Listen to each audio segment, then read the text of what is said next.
In the heart of every sprawling city, there are buildings that never sleep. Lights blaze through the night, offices hum with late-night workers, and the pulse of ambition thumps through their steel skeletons. But some of these giants hold secrets.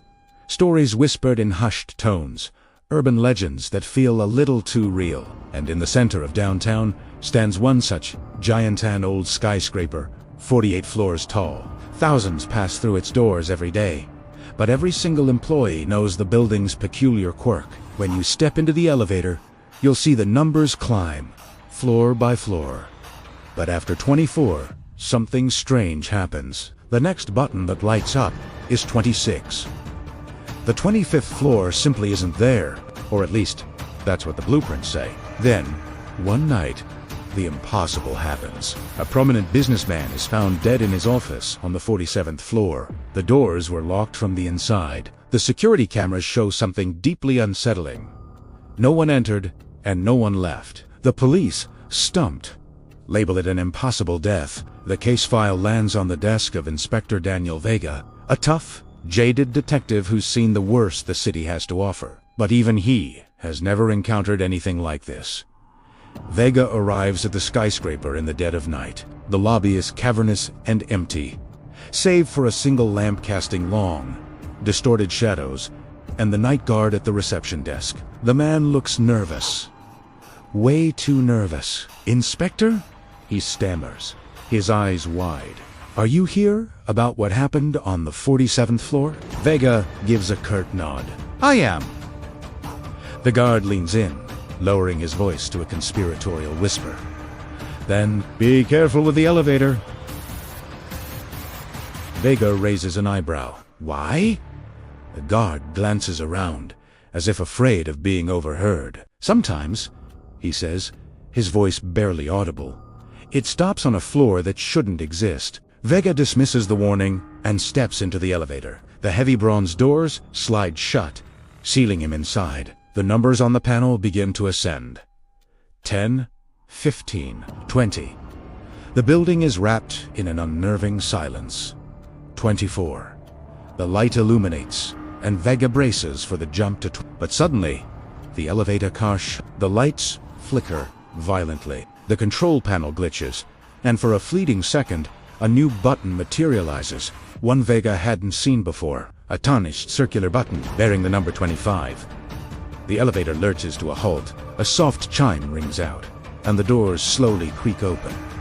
Before him lies a dark, narrow hallway, a floor that doesn't appear on any plan of the building. Against his better judgment, Vega steps out. The elevator doors slide shut behind him with a final, ominous thud. The lights above him flicker erratically, casting the corridor in a strobe of light and shadow. The air is thick with the smell of dust and decay.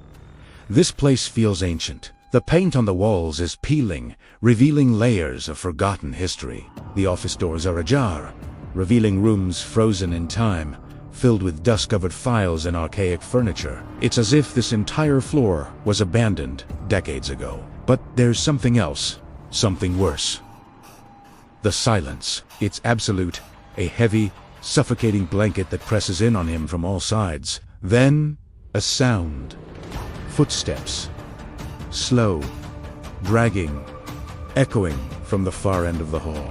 Vega calls out, his voice sharp. "Hello? Is anyone there?" Only the oppressive silence answers. Then, a door down the corridor swings open on its own, its rusted hinges groaning in protest. Inside is an old office, a single desk, a metal filing cabinet. And on the wall, a collection of old, faded photographs. Vega steps closer. The photos show former employees of the building, security guards, executives, engineers. Their faces smile out from a bygone era. But as Vega examines them, a cold dread begins to creep up his spine. They all have one thing in common. Every single person in these photographs died inside this skyscraper.